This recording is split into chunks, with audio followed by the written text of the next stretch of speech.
let's dive into a topic that many of us get wrong and one that nobody prepares you for. Yes, co-parenting after divorcing a narcissist. Yes, that's what we're going to talk about today on the Reunification channel.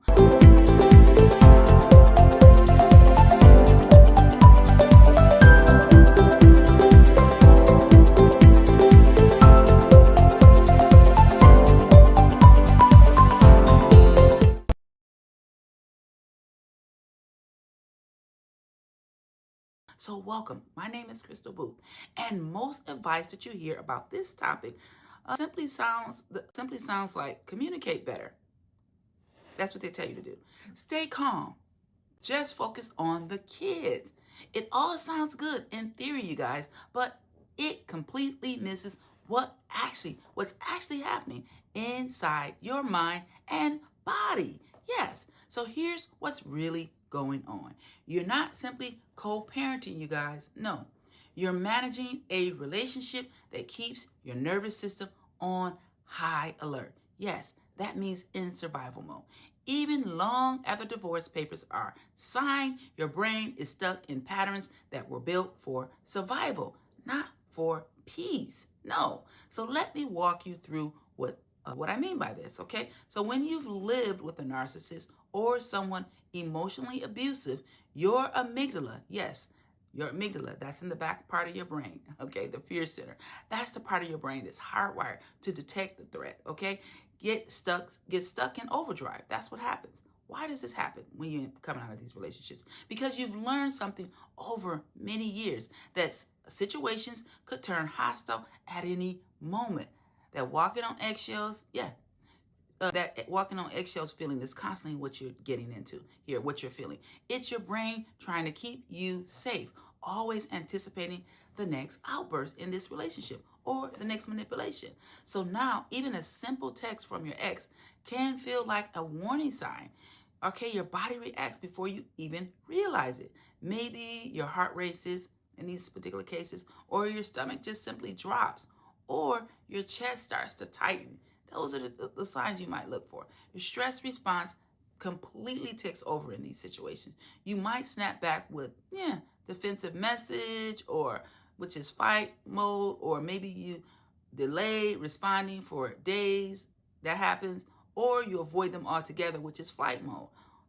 That's what your body goes into, fight, flight, or freeze, okay? Or even fawn. Or maybe you find yourself explaining things in detail or keeping the peace, even when you're not at fault. That's the fawn mode. So that's the reaction that you find yourself in, that constant fight, flight, freeze, or even fawn mode. So if that sounds familiar, drop a comment, You're right on track, Miss Crystal. Okay, this isn't just about tough conversations, you guys. It's your whole nervous system going on here, okay? Reacting, often outside your conscious mind, okay? And that's a big problem, Why? Why is this a problem? While this happens, your prefrontal cortex, that's the front part of your brain. The part of your brain is in charge of judgment and logic, completely shuts down in these relationships. Down under emotional stress, completely shuts down. So even though you promise yourself, I'm not going to get stuck in this time, I'm not going to get stuck in this again, you end up right back in the middle of it all over again, right? Because you're in this cycle, okay? It's not about willpower.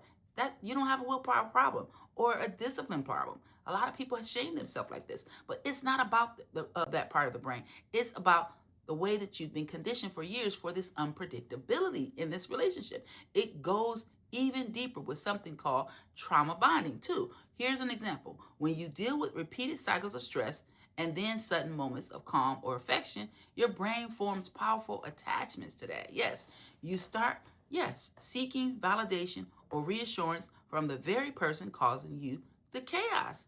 Okay, you hang on to peaceful moments, even brief ones, like a little raft. Okay, and that's part of why it's so hard to break free from this type of dynamic. Yes, because you start to get a trauma bond with the very person who's harming you, and that relieves, momentarily calm or anything like that. That's not love. It's your brain getting a hit of relief. Yes, a small hit, a pattern fed by intermittent reward. That's what the system is all about, intermittent reward. So when you co-parent in this kind of environment, It's a whole new ball game, you guys. You're facing more than difficult logistics or disagreements here over bedtime routines or things like that. You're dealing with a nervous system trained to expect threat. Yes, this is a much bigger problem here. Attachment patterns that keep you hooked emotionally and mentally. Ongoing psychological tactics like gaslighting happen in these situations. Blame shifting, a lot of blame shifting or a lot of guilt tripping. This is why the standard advice fails flat in these kind of co-parenting situations. Trying to use healthy relationship rules, that doesn't work. Like open dialogue or mutual compromise just doesn't work in systems that isn't healthy. The tools you really need are regulation and strategy. Yes, regulation and strategy. So what does that look like in practice? Let's get into that. It's meaning learning skills to calm your body first before you respond. You have to have those tools, you guys, and we have them here, self-empathy tools, okay, so that you don't lose yourself in the old fight-flight cycle, like I told you earlier. For me, this has looked like taking 3 deep breaths, doing my deep inner soul healing exercise every time I get a message from my ex, grounding myself with a mantra like this is just information, not a threat, and sometimes walking away from my phone until my nervous system is settled. It means choosing your words very carefully. Short, factual, non-reactive. That's it. Short, factual, non-reactive. Even when you start to explain or defend yourself. I've learned to keep emails and texts very focused on logistics and not emotions, to avoid setting myself relief you feel when things are up for being dragged into a circular argument, which always happens in these kind of situations when you get into too many details, okay? So it also means accepting that true closure won't come from the other person, okay? Because sometimes you're looking for that closure. Instead, I've had to grieve what I hope the relationship or partnership would be and focus on creating peace and stability for myself and for my kids. That's been a very tough pill to swallow, but it sets me free to stop chasing resolution from someone who never truly offered it, okay? So let's continue, you guys. Let's continue and get into it. Most importantly, it's about breaking the trauma bond in these relationships. That look like working with a therapist to address the root of the pattern. So what's the root of my patterns? Why do I keep getting into these relationships? That's something you want to look into. Surrounding myself with friends also will help you, who validate what you're going through, validate the reality of that, and giving yourself grace when old triggers pop up, because they do at times pop back up. Healing isn't linear, you guys. Some days are still hard, but every day practice these skills. Practice your self-empathy skills that I teach here, and you'll feel your mind and your body start to relax again. Your brain will start to learn that you're safe now.